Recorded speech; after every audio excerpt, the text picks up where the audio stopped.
Hello. Questions for Coach?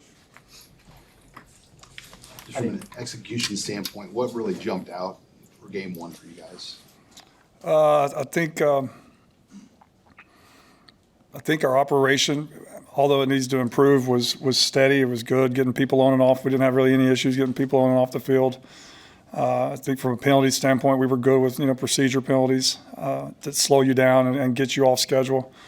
Third down, execution on third down, converting third downs was a big deal for us. And to be able to run for 6 third downs, I think that helps. Staying on schedule, that helps an offense stay on the field and get rhythm and get that feeling that we had on Saturday. How was the in-helmet communication on Saturday with Dylan?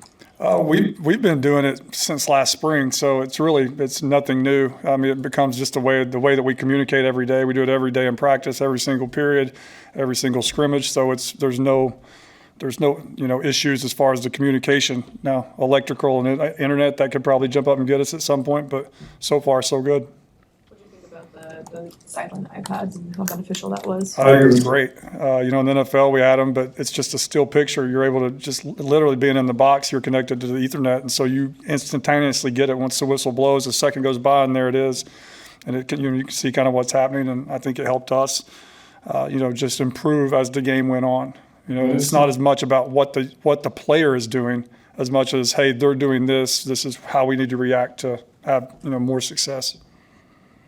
What did you think of Dylan's performance overall, and what did you maybe talk to him about improving when you sat down this week? The number one thing was just the operation, the rhythm of the offense, and taking care of the football, and he did all 3 of those. I thought he again, talking about a culture of excellence. I mean, he was prepared. He knew exactly where the ball needed to go. He was accurate with the ball, took care of the ball. I was just really excited to see it because I knew, coming up that tunnel walk, that was a lot of years and a lot of memories and a lot of days of anticipation and excitement. And I was hoping that he was going to be able to come out and just play, and just play like he does. And you get nervous sometimes that a young guy gets and tries to do too much, and it's just too emotional. And he was like a freaking surgeon. Like, it was amazing to see him, just his maturity, way beyond his years from that standpoint. Have you seen indications of that since he's been here?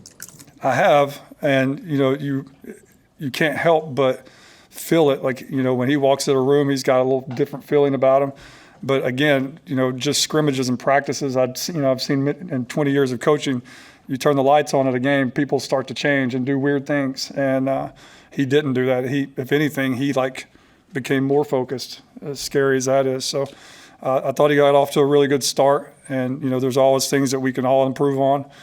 He's going to continue to improve on his footwork and how that's the timing of the plays and the passing game stuff. He's going to obsess over all that to make sure he's the best version of himself, like he always does. But just super pleased with everything from the brain to the ability of what I saw on Saturday. Well, you guys are in the 2-minute at the end of the first half, and it went as smoothly as it did. Is some of that attributable to the fact that you're able to talk to him in the huddle? I know you've already talked about the headset, but how much of that was just him being able to know what to do and have that presence? Like, if he didn't have you in his head, do you feel like he would have run that as well? I still think we would have had the same success. I mean, we have a menu of plays that we're going to get to, certain situations. We have words that explain situations, so there's not a lot of talking. Coach Rule has been with him for a long time now. He's done an unbelievable job starting in the spring, through the summer, into fall camp, of creating situational football. As little as, not just that 2-minute, but just, what we're doing on 3rd and 4th downs, and the communication that's layers and layers ahead of even before you have to make that decision allowed us to have success. So that was really good to see. I won't go off on a tangent. To have that 2-minute drill right before the half, you always want to try to get a 2 minutes somehow, some way. And we were able to manufacture one, and hopefully we'll improve because of it. Because of the way that drive started with him getting sacked and having to come out of play and being 3rd and long, under a minute left, is there any thought there on your part, on Coach Rule's part, like just kind of pack it in for the half, or were you pretty adamant about trying to score there? No, we were adamant. I mean, we had timeouts, and we've practiced that so much. Like, we were not going to miss an opportunity to go score a touchdown, and we trusted our players, trusted our receivers, trusted our O-line, trusted the quarterback, trusted the running backs in protection and decision makings. that it was just, we were anxious to get to that moment to where we could go and see if all the work that we had done, could come to fruition. How do you feel about the protection, offensive line play in general? I was pleased. I was really pleased. I thought, the one sack, he kind of moved up in the pocket. It was kind of an awkward because, there was a miscommunication with the receiver. He thought the guy was going to be somewhere, and it kind of got him off track in the pocket.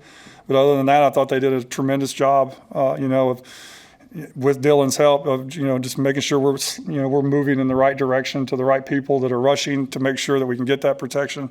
I thought in the run game we were able to, to run the football by handing it off, and that was something that I wanted to see, that, not utilizing as much a quarterback run as, just traditionally handing the ball off. I wanted to see what that would look like, and I was very pleased. Was there anything you learned about that running back room this week? How do you tighten that up a little bit more? I mean, it's going to be hard, as you said, to keep playing for the way you have. No doubt. And the other day's game shook out in a manner that we could get them all in the game. But, the most productive guys that take care of the football are going to be out there. Like, they need to continue to compete this week. Like, they had a great day today of competition. Some guys did things well. Some guys didn't do things well, back and forth. So, we'll keep working throughout the week. And then, by the end of the week, we'll play who gives us the best chance to run the football and protect the quarterback. is there anything you learned from that room just by seeing them in a game setting versus what they were giving you in fall camp? Not really. It was pretty much the same. What my anticipation of their skill sets, what they showed up during the game. How pleased were you with Isaiah's performance after his journey back to this point? Really pleased. We really didn't go into it saying let's throw a bunch of deep balls here. The ball just kind of found him, and I think he had a chance to make plays and he made them, and it was really, really good to see. You said during your film review of this week, what have you seen from Colorado's defense? They've had some changes on the defensive staff. Yeah, very sound. NFL, a pro style offense. Obviously, people talk about those all the time, but this is a pro style defense. You can see all the different layers that you see on Sundays. I think they do a really nice job. They got very athletic corners that, just can get in your face and play man all day. They got a nickel that can cover anybody on the field.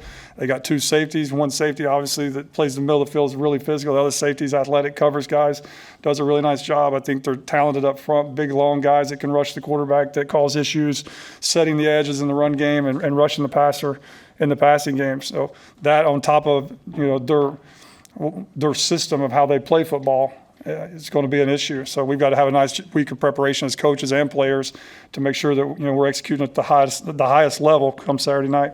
Matt talked about the tight ends doing a nice job in the blocking game. What kind of opportunities do you see for them to get more involved in some of the passing stuff? I mean, we saw Thomas catch a few balls, but getting deeper. Yeah, for sure. And, I came out of that game myself. Just, we've got to get vertical concepts for those guys, especially Thomas, with his athletic ability. So we got to continue to make an effort to find ways, find different concepts that, can show his skill set as well. Anything else for Seth? Awesome. Thanks, guys.